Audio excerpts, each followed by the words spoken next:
The Galactic Commonwealth, a sprawling, ancient empire of interconnected species, had encountered countless civilizations in its long history.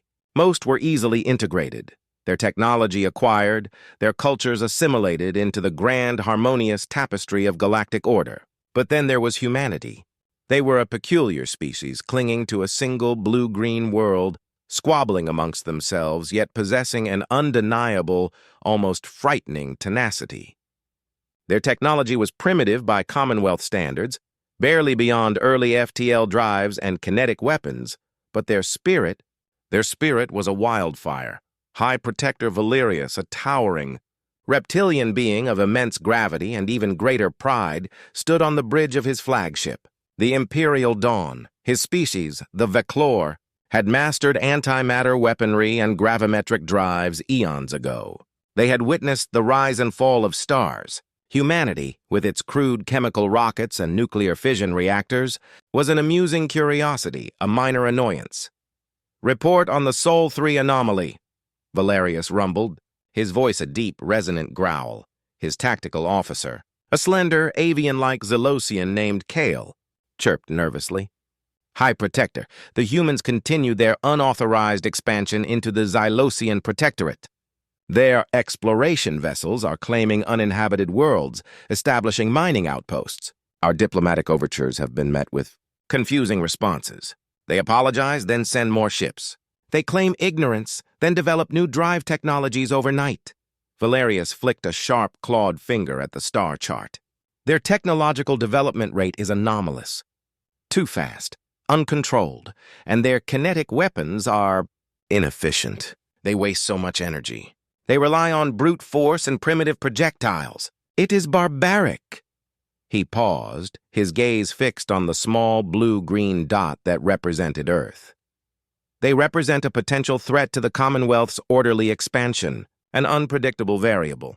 We cannot allow it."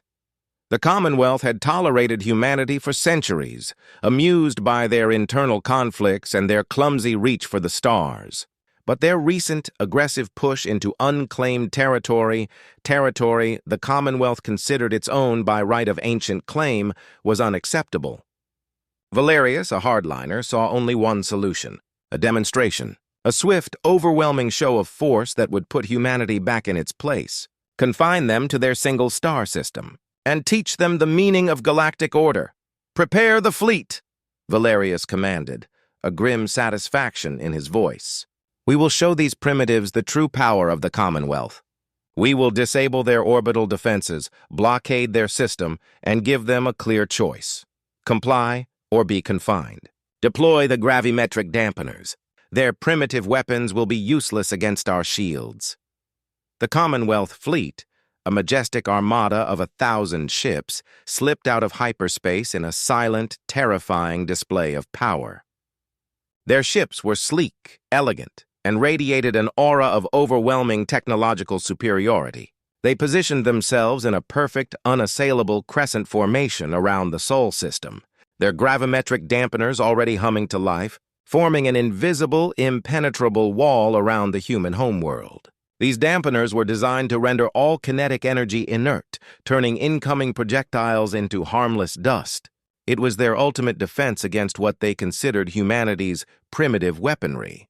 On Earth, in the command center of the United Nations Space Command, Admiral Lena Petrova watched the arrival of the Commonwealth fleet on her main view screen. She was a woman in her late 50s, her face a mask of grim determination, her silver hair pulled back severely. Around her, the bunker hummed with the controlled chaos of a world preparing for a fight it couldn't win. "Sensors confirm." "Admiral," her chief science officer, Dr. Kenji Tanaka, reported, his voice tight. "They've deployed gravimetric dampeners. Standard kinetic rounds won't even scratch them. Our railguns, our mass drivers, they're all useless." Petrova nodded, her gaze fixed on the alien fleet that blotted out the stars. "They're mocking us, Kenji. They know our primary weapons are kinetic. They've come to rub our faces in our technological inferiority." "What do we do, Admiral?" a young lieutenant asked, his voice trembling. "We can't fight them. We can't even touch them." Petrova turned from the screen, her eyes sweeping over the faces of her command staff. Fear was evident, but beneath it she saw a flicker of defiance, a stubborn refusal to yield. That, she knew, was humanity's true weapon. They have measured our technology, and they have found it wanting. They have run the numbers, and they have declared themselves the victors. But they have made a fundamental mistake. They have only looked at our weapons. They haven't looked at our ingenuity. She pointed to a secondary screen, which displayed a complex series of schematics. Project Black Arrow status report. Dr. Tanaka cleared his throat. Admiral, the final calculations are complete. The energy requirements are immense, and the risk is catastrophic. We could destabilize the moon itself. There are no other options, Kenji, Petrova stated, her voice cold and resolute. They have pushed us into a corner, and a cornered animal is the most dangerous. Initiate Project Black Arrow. Target, the Imperial Dawn. Project Black Arrow was humanity's desperate last-ditch gamble. It wasn't a weapon in the traditional sense, but an amplification system. For decades, humanity had been secretly developing experimental quantum entanglement technologies, hoping to bypass the limitations of FTL. They had discovered that a precise, focused application of quantum entanglement could, theoretically, amplify a localized gravitational field to an unprecedented degree. The moon, Luna, was the perfect anchor for such a device. Its immense mass could be subtly, temporarily, manipulated to create a ripple effect through space-time itself. The Commonwealth, in their arrogance, had not even bothered to scan for such esoteric technologies. They had looked for antimatter engines and energy shields, not for a device that played with the very fabric of reality. On the bridge of the Imperial Dawn, Valerius watched the human orbital platforms fall silent, their kinetic weapons useless against his gravimetric dampeners. Their resistance is futile, he rumbled with satisfaction. Their primitive weapons are meaningless. Commence the blockade. Send a diplomatic ultimatum. Surrender all expansionist claims or face orbital bombardment. But before his orders could be fully transmitted, Kale, his Xylosian tactical officer, chirped in alarm. High Protector! Abnormal gravimetric readings from Sol 2. The moon! Its mass is fluctuating, and the fluctuations are synchronized. They are creating a localized gravitational lens. Valerius frowned. A gravitational lens? For what purpose? They have no energy weapons powerful enough to utilize such a primitive focus. It's not a focus, High Protector, Kale insisted, his antennae twitching frantically. It's a projection, a wave. It's aimed directly at us. Valerius dismissed it with a wave of his hand. Nonsense. Gravimetric manipulation on that scale would require impossible energy. Their primitive technology is not capable. It is a malfunction in our sensors, triggered by their panic. But on Earth, Admiral Petrova gave the final command. Fire Project Black Arrow. On Luna, deep beneath its scarred surface, a colossal network of quantum entanglement generators hummed to life. The moon vibrated, a low, resonant thrumming that echoed through the void. And then, from a single invisible point on Luna's far side, a ripple spread. Not a beam of light, not a projectile, but a single focused wave of amplified gravity, a silent, invisible fist punching through space-time. The wave struck the Commonwealth fleet. It did not explode, did not shatter shields. It simply passed through them. Their gravimetric dampeners, designed to stop kinetic energy, were utterly useless against a weapon that was itself pure gravity. And then, the true horror of Project Black Arrow revealed itself. The gravimetric wave struck the Imperial Dawn. Its shields flickered and died, not because they were overwhelmed, but because the very laws of physics that powered them were momentarily, violently rewritten. And then the ship itself began to twist. Not violently, not explosively, but slowly, inexorably, as if an unseen hand was wringing out a wet cloth. Metal groaned, then screamed. The ship's internal structure, its carefully balanced grav plates, its very atoms, were subjected to impossible, localized gravitational distortions. Hull plates bent inwards, then exploded outwards. Bulkheads twisted into pretzels. Lights flickered and died as the ship's internal systems were torn apart by an invisible force that defied comprehension. On the bridge of the Imperial Dawn, Valerius clung to his command console, his towering form trembling. He looked around at his screaming, dying crew, at the ship that was being torn apart not by fire, but by nothing. He looked at the view screen, at the silent blue-green world of humanity. His gravimetric dampeners, his ultimate defense against their primitive weapons, had been utterly useless. Kale, his Xylosian tactical officer, now understood. "High Protector," he chirped, his voice filled with a profound, terrifying awe. They didn't just fire a weapon. They fired. A law of physics. They twisted space itself. They invented a new kind of force. Valerius stared at the silent moon of humanity, a small, unassuming rock in the void. He had come here to mock their primitive weapons. He had come here to teach them a lesson. Instead, humanity, with a single impossible shot, had taught him a lesson.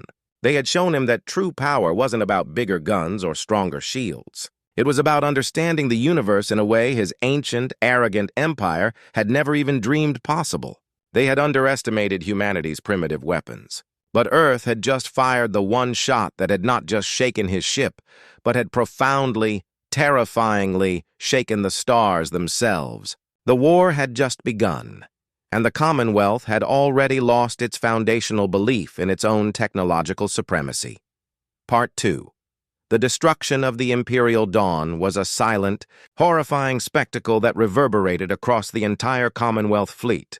They had come to demonstrate overwhelming power, to showcase their technological supremacy. Instead, they had witnessed their flagship, commanded by one of their most celebrated High Protectors, torn apart by an invisible, inexplicable force. The gravimetric dampeners, the pride of Commonwealth defense technology, had proven utterly useless. A stunned silence fell over the remaining Commonwealth ships. Their advanced sensors, designed to categorize and analyze every known energy signature, struggled to comprehend what had just happened. The weapon that had destroyed the Imperial Dawn had left no trace, no residue, no detectable energy signature beyond the momentary gravitational distortion. It was as if a piece of the universe had simply decided to unmake their ship. "Report!" The acting fleet commander, a stern, four-eyed Ithar named Admiral Vorlag, bellowed from his cruiser. The unyielding logic.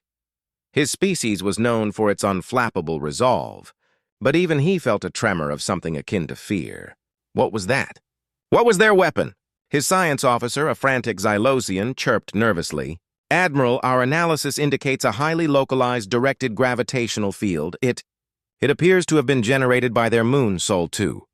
The energy required for such a manipulation of space-time is beyond our understanding, beyond anything we have ever conceived." "Impossible!" Vorlag roared. "Gravimetric manipulation on that scale would require harnessing the power of a singularity. Their technology is primitive. Their ships are armed with crude kinetic projectiles." But the data was clear. The humans had not fired a projectile. They had fired a principle. They had weaponized a fundamental force of the universe in a way the Commonwealth, with all its eons of advanced technology, had never thought possible. On Earth, in the UNSC Command Center, a wave of stunned elation swept through the room. They had gambled everything on Project Black Arrow, and it had worked. But Admiral Petrova allowed herself only a moment of grim satisfaction. "They're reeling," she stated, her voice quiet but firm. "They don't understand what just happened. They thought they knew the rules of the game. We just changed them." "What's next, Admiral?" Dr. Tanaka asked, his face pale but exhilarated. "They still have 1,000 ships out there. They'll regroup. They'll adapt." "Exactly, Kenji," Petrova replied, her gaze fixed on the Commonwealth fleet's new, chaotic formation. "They will adapt. But we will make sure they adapt to a universe where the rules are entirely different. They came here to show us their power. We are about to show them humanity's ingenuity, and our stubborn refusal to ever be underestimated." She turned to her communications officer. "Open a wide-spectrum, non-encrypted channel to the Commonwealth fleet. Repeat this message on a loop. You came here with the strength of your technology. We respond with the strength of our understanding. You mocked our primitive weapons. We just showed you the power of a truly advanced mind. Retreat from our system or face the consequences." The message echoed through the Commonwealth fleet, amplified by the silent, terrifying specter of the Imperial Dawn's destruction. Admiral Vorlag, despite his species' unflappable resolve, felt a cold dread begin to set in. He was no longer facing a primitive, easily pacified species. He was facing an unknown, unpredictable power. He ordered his fleet to hold position, to analyze, to try and comprehend what they were truly up against. But the humans, true to their unpredictable nature, did not wait. They had delivered their warning, and now they were going to press their advantage in the most unexpected ways imaginable. From the depths of Earth's oceans, from deep beneath the polar ice caps, from hidden facilities buried under deserts, new human ships began to emerge. These were not the sleek warships that had engaged the Commonwealth previously. These were strange experimental vessels, each one a testament to humanity's centuries of desperate, secret development. There were ghost ships, vessels cloaked not by energy fields, but by quantum-displacing technology that made them literally phased out of normal reality, flickering in and out of existence like phantoms. They would suddenly appear in the middle of a Commonwealth formation, unleash a volley of experimental plasma weapons, and vanish before the enemy could target them. There were grav bombs, small, autonomous drones that, when detonated, didn't explode with fire, but with a localized burst of chaos gravity, causing a ship's internal systems to spontaneously fail, its crew to suffer debilitating spatial disorientation, or its very structure to momentarily invert before snapping back, leaving a wake of shattered bulkheads and disoriented alien sailors. And then there were the hive minds, not a species, but human pilots who had volunteered for a radical cybernetic integration, their minds linked in a localized, telepathic network. They flew squadrons of single-person fighters with a terrifying, synchronized precision, anticipating each other's moves, creating complex, three-dimensional attack patterns that utterly baffled the Commonwealth's battle computers. These were not individual pilots fighting. They were a single, unified consciousness waging war. The Commonwealth fleet, already demoralized by the loss of their flagship and the humiliation of their useless dampeners, was thrown into utter disarray. Their logical, disciplined tactics were useless against an enemy that defied all known rules of engagement. They were fighting not just ships, but riddles. Admiral Vorlag, on the unyielding logic, felt his unflappable resolve begin to crack. His sensors were screaming with impossible data, ships appearing and disappearing, localized gravimetric anomalies popping up everywhere, enemy fighters moving with a terrifying, synchronized grace that defied their individual capabilities. He was fighting a ghost, a nightmare born of a species he had once dismissed as primitive. "Admiral," his science officer chirped, his voice filled with something akin to panic. "Their ghost ships are not just avoiding our sensors, they are exploiting quantum fluctuations. And their grav bombs are using localized space-time distortion to create localized paradoxes. And the hive minds, their neural networks are operating at superluminal speeds, allowing them to coordinate their actions with perfect synchronization. They are not just developing new weapons, Admiral, they are discovering new physics." Vorlag slammed his fist on the console. "This is madness. This is not war. This is sorcery. They are breaking the laws of the universe." "No, Admiral," the Xylosian said, his voice strangely calm now, as if he had finally grasped a terrible truth. "They are not breaking the laws. They are writing them. They are teaching us that the laws of the universe are far more flexible, far more profound than we, in our arrogance, ever conceived. The Commonwealth, in its long history, had always seen itself as the pinnacle of scientific advancement. They had believed their understanding of the universe was complete, perfect. Humanity was showing them that their understanding was not just incomplete, it was tragically limited. The conflict had escalated from a battle for territory to a battle for the very nature of reality itself. And in this new unpredictable arena, humanity, the unpredictable variable, was proving to be the undisputed master. The Commonwealth's mighty fleet, now surrounded and assailed by an enemy that manipulated the very fabric of space-time, was experiencing a profound, terrifying shift in their understanding of the cosmos. And the true shock, the true horror, was yet to come.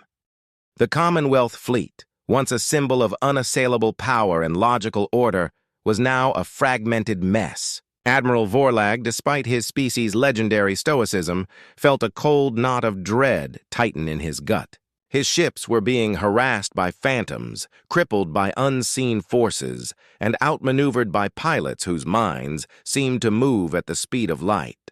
The humans were not just fighting a war, they were conducting a cosmic experiment, and the Commonwealth fleet was their unwitting test subject. They are not just destroying our ships. Admiral, the Zalosian science officer reported, his voice now flat with a growing despair. They are dismantling our understanding. Every engagement reveals a new, impossible technology, a new manipulation of fundamental physics. We cannot predict their next move because their moves redefine the very rules of prediction. Vorlag stared at his tactical display, which showed the relentless, adaptive assault of the human fleet. He had come here to impose order, to teach a lesson in compliance. He was instead receiving a brutal education in humility. They are playing a different game entirely, he growled. A game we do not understand. And we are losing. On Earth, Admiral Petrova watched the Commonwealth's disarray with a grim satisfaction that was tempered by exhaustion. The human fleet, though inflicting heavy damage, was also taking heavy losses. Project Black Arrow had bought them time, and the experimental weapons had thrown the Commonwealth into chaos, but they were still vastly outnumbered in terms of galactic resources. They couldn't sustain this indefinitely. They needed a decisive blow, a final, undeniable statement that would shatter the Commonwealth's will to fight. They're still trying to understand us. Kenji, she said to Dr. Tanaka. They're still trying to find the logical explanation for our sorcery. It's time to show them that there is no logical explanation for humanity, only pure, unadulterated will. Project Chimera was humanity's ultimate secret, a weapon born not of science, but of desperation and a profound, almost mystical understanding of consciousness.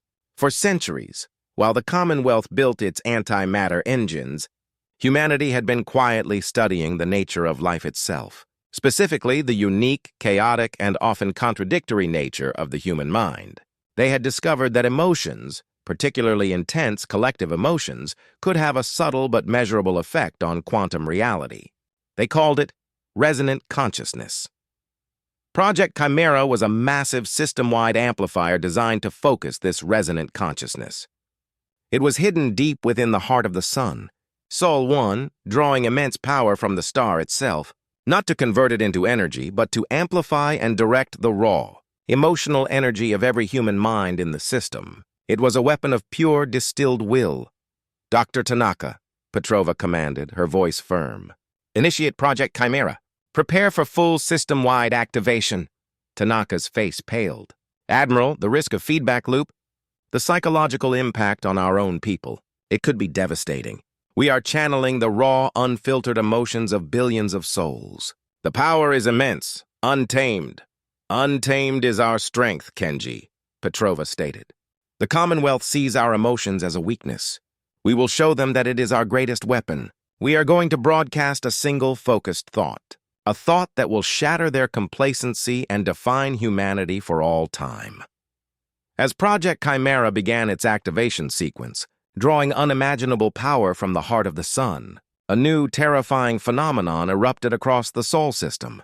The space around the human fleet shimmered, not with light, but with an almost visible aura of raw, surging emotion.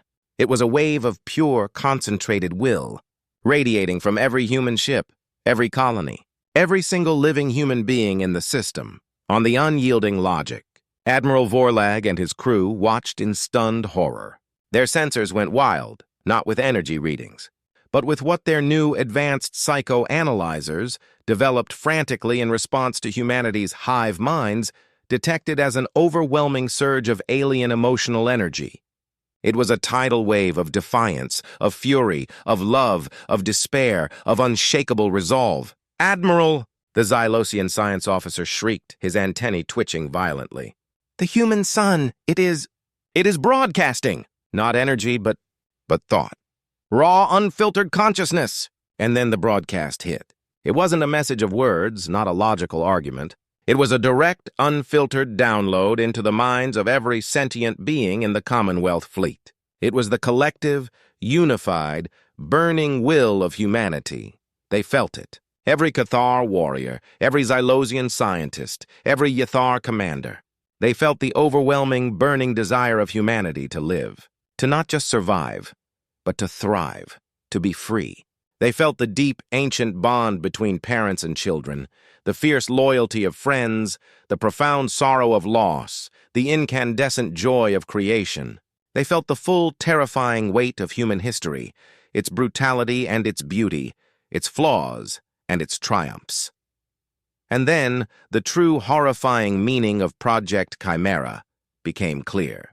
The amplified, focused will of humanity coalesced into a single, undeniable thought, hammered directly into the minds of every Commonwealth member.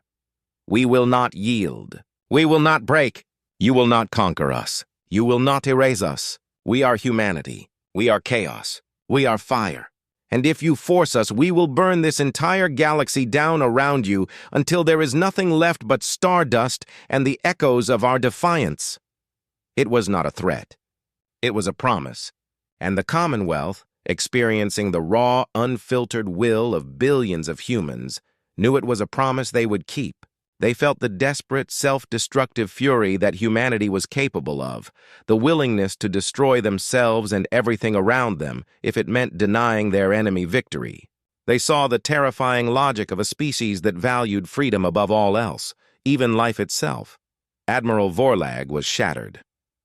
His species' vaunted, unflappable resolve disintegrated under the onslaught of pure, alien will. He felt the terrifying, suicidal determination of humanity, a concept utterly alien to the logical, self-preserving species of the Commonwealth. He saw a species willing to ignite their own sun, to collapse their own system, to become a supernova of defiance rather than be enslaved. No, Vorlag cried out, a guttural sound of pure terror. They would do it. They would actually do it. They are mad! They are utterly insane! The Commonwealth fleet, already demoralized and disoriented, was broken by Project Chimera. Their will to fight evaporated, not because they were defeated by superior weapons, but because they were defeated by a superior, terrifying will. They had come to conquer a species. They had encountered a force of nature. On Earth, Admiral Petrova watched as the Commonwealth fleet began to withdraw, not in an orderly retreat, but in a chaotic, desperate scramble. They were fleeing not from bombs or lasers, but from the raw, unyielding spirit of humanity. They finally understand, Petrova whispered, tears streaming down her face, tears of sorrow for the cost, and tears of fierce, unyielding pride. They finally understand what total annihilation really means to us. It means taking the galaxy with us. The climax of the war was not a final, devastating battle, but a single silent broadcast of pure, unadulterated human will. The Commonwealth had mocked humanity's primitive weapons, but Earth had just fired the one shot that had not just shaken the stars, but had profoundly, irrevocably shattered the very soul of an entire galactic empire. And in the silent aftermath, the galaxy would never be the same. Part 4. The retreat of the Commonwealth fleet was not merely a tactical withdrawal.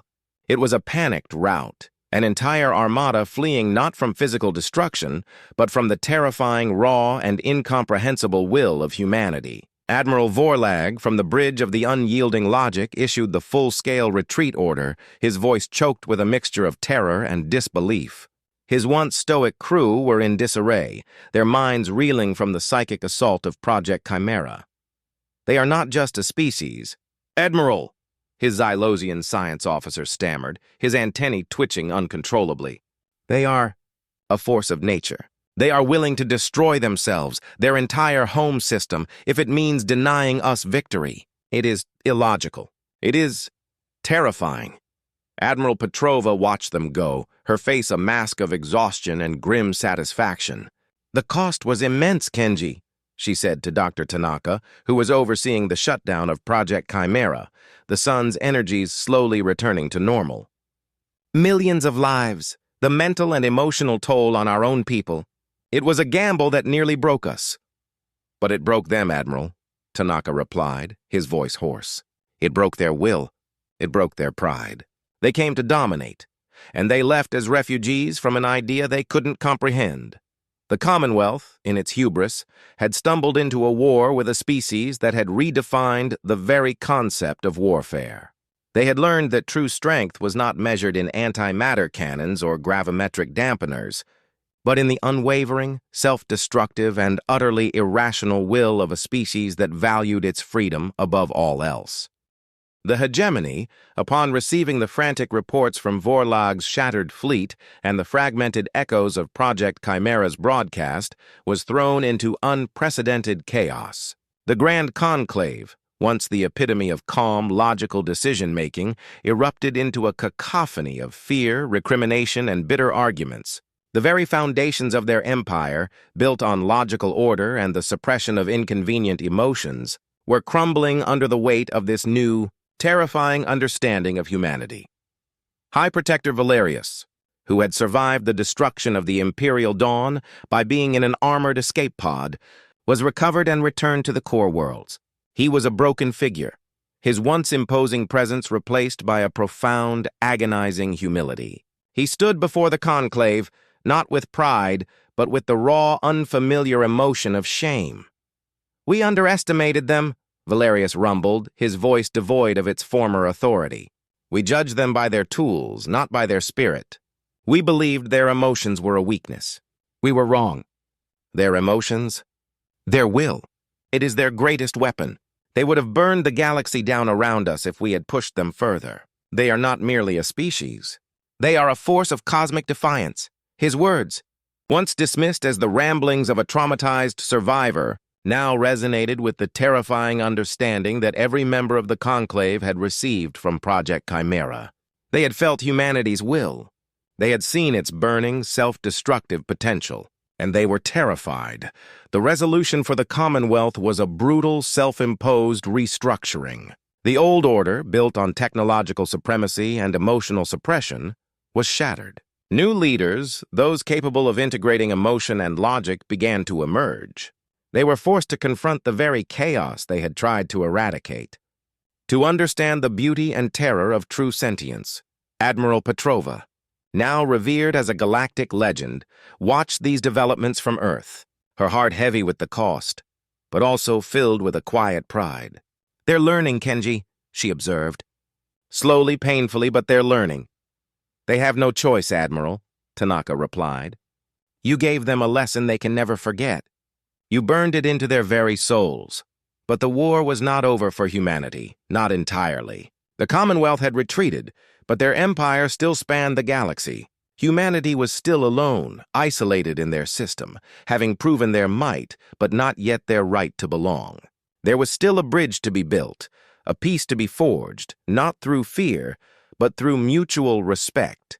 The climax builds not just in military terms, but in emotional ones. The Commonwealth had been defeated, but they were still enemies. Humanity had broken their will, but they had not yet won their hearts. And Admiral Petrova knew that the final, decisive act of this war would not be a weapon, but an act of profound, almost suicidal trust. She gathered her remaining command staff. "They understand our will to fight," she began, her voice steady. "They understand our capacity for destruction. Now, it is time to show them what else humanity is capable of. It is time to show them our capacity for creation."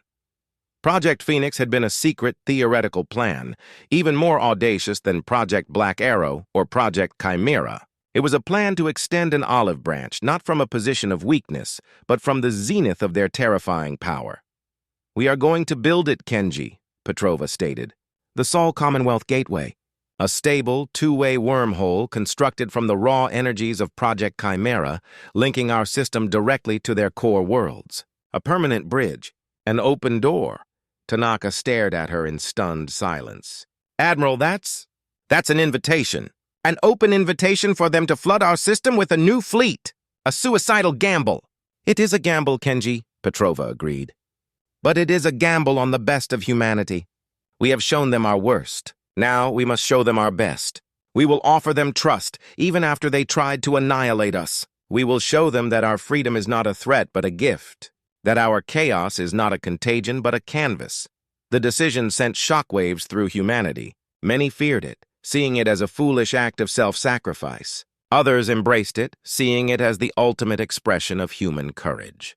The construction of the Sol Commonwealth Gateway began, powered by the lingering energies of Project Chimera, a colossal project that drew on every ounce of human ingenuity and cooperation. It was a monument to their defiance and their hope. Meanwhile, the Commonwealth, still reeling, observed the human activity with a mixture of fear and growing, hesitant curiosity. They saw the construction of the gateway, not as a weapon, but as something utterly incomprehensible. Why would a species that had just proven its ability to destroy now seek to build a bridge? The final act of this war was not going to be fought with fire and fury, but with a profound, terrifying, and utterly human act of faith. And the fate of two civilizations, and perhaps the entire galaxy, hung in the balance of that single Open Door Part 5.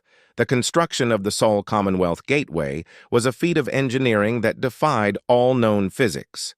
Humanity, using the lingering, immense energies of Project Chimera, literally stitched together two distant points in space-time, creating a stable, artificial wormhole that linked Earth's orbit directly to a major Commonwealth system. It was a monument to their ingenuity, their defiance, and their unwavering, almost suicidal hope. Admiral Petrova, her face etched with exhaustion but her eyes blazing with resolve, watched as the final energy conduits connected, the gateway shimmering into existence. It was a vast, circular aperture of swirling, iridescent light, a portal to another star. Another civilization, one that had just tried to annihilate them. "It's done, Admiral," Dr. Tanaka reported, his voice filled with a mixture of awe and trepidation. "The gateway is stable. We've opened the door." "And now we wait," Petrova replied, her gaze fixed on the shimmering portal. She had gambled everything on this, not just humanity's future, but their very soul. Would the Commonwealth, still reeling from the emotional shock of Project Chimera, see this as an act of peace or an invitation for renewed aggression? The Commonwealth, observing the construction of the gateway with their most advanced long-range sensors, was thrown into a fresh paroxysm of confusion and debate. Valerius, the humbled High Protector, argued passionately for peace, for acceptance, for walking through the door that humanity had opened. Vorlag, the once unflappable admiral now haunted by the echoes of human will, advocated extreme caution, fearing a trap. Finally, after weeks of agonizing debate, the new, fractured Commonwealth decided on a single momentous act. They would send a diplomatic envoy. Not a fleet, not an army, but a single unarmed diplomatic vessel, carrying representatives from their most prominent species, including Valerius and Vorlag. The moment the Commonwealth diplomatic vessel, the messenger of hope, emerged from the Sol Commonwealth Gateway, a gasp went through the human command center. It was a sleek, elegant ship, its unarmed status a powerful statement in itself. Admiral Petrova, accompanied by Dr. Tanaka and a small contingent of human officials, met the envoy at a newly constructed orbital station, built specifically for this first delicate encounter. As the Commonwealth representatives disembarked, their alien forms were hesitant, their expressions unreadable, but their posture was one of profound respect. High Protector Valerius, his form now radiating a humble light, was the first to speak, his voice a low, resonant rumble. "Admiral Petrova," he began, his gaze meeting hers. "We came here to destroy you. We came here to teach you the meaning of annihilation. Instead, you taught us the meaning of defiance. You showed us the power of your primitive weapons and the terrifying, beautiful power of your will. And then you opened a door." He paused, taking a deep, almost human-like breath. "We do not understand this act. After what we tried to do to you, to offer us an open passage into your home. It defies all logic, all strategy. Why, Admiral? Why did you build this bridge for us?" Petrova looked at the gathered aliens, at the former enemies who now stood before her with a newfound humility. "Because, High Protector," she replied, her voice steady and clear. "We are humanity. We are chaos and we are fire, yes, but we are also builders. We are creators, and we are driven by a stubborn, sometimes illogical belief in something called hope. You showed us your fear. We chose to show you our trust. We want to belong to this galaxy, not as slaves, not as masters, but as equals. And we believe, in our stubborn human way, that the only way to achieve that is to build bridges, not walls.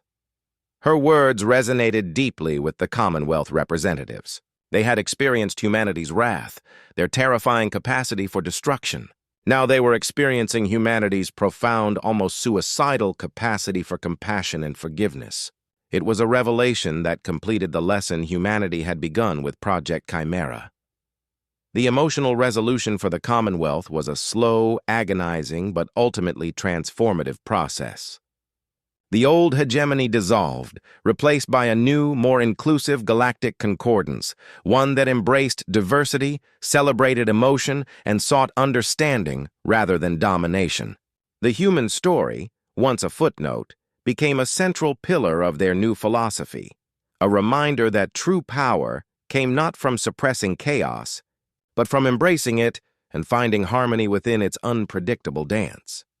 Admiral Raquel, now a respected leader in the new concordance, worked tirelessly to bridge the cultural gaps, sharing his own personal journey of transformation. He became humanity's strongest advocate, their most fervent defender, ensuring that the lessons learned in the Sol system would never be forgotten.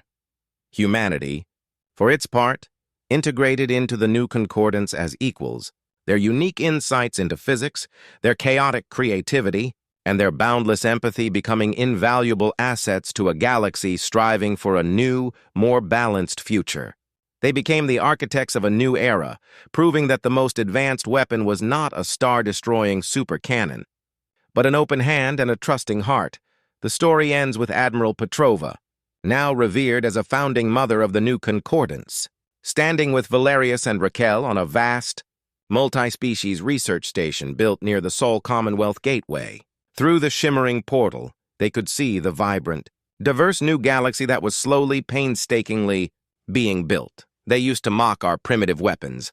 Valerius, Petrova said, a gentle smile on her face. They thought we were weak.